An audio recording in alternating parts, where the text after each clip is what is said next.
what are the functions of the Great Spirit? What is their nature? So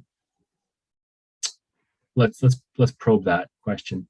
So basically, these great spirits are godly messengers, and they relay messages to mortal men, and they convey prayer and sacrifice from men to gods, and they bring command from the gods and gifts in return for sacrifices. So since these great spirits are intermediaries between gods and men, they round out the whole meaning. And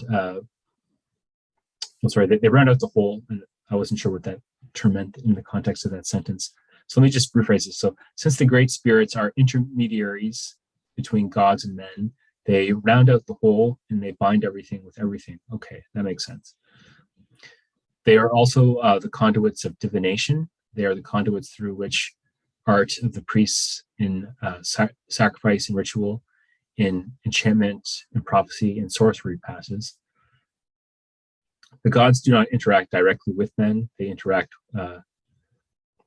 with men and mingling and conversing through the medium of spirits. Okay, so they operate indirectly through these spirits. Whether men are awake or sleeping, they can affect them in those states.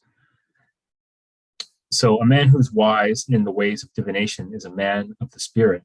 He who is wise in various other ways in a profession or manual work is merely a mechanic. Okay.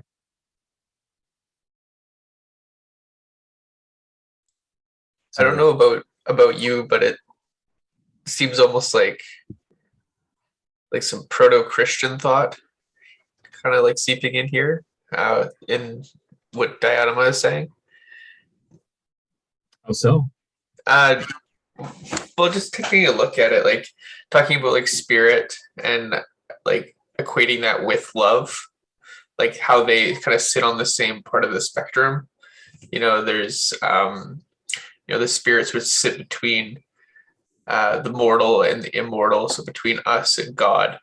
And then there's love, right, which is situated on the same part of that spectrum, right, between good and bad or ugly or whatever. So like it just seems like it's sort of like predating the Christian idea of like Christ being the spirit and right, being like the embodiment of love. Yeah, possibly. Yeah. It wouldn't surprise me, because I think in many ways the ancient Greeks influenced the Christian tradition in many significant ways. I'm not a historical scholar myself of the histories of religion and even the philosophies of religion, but it does seem like that could be implicit in this discussion of spirit. And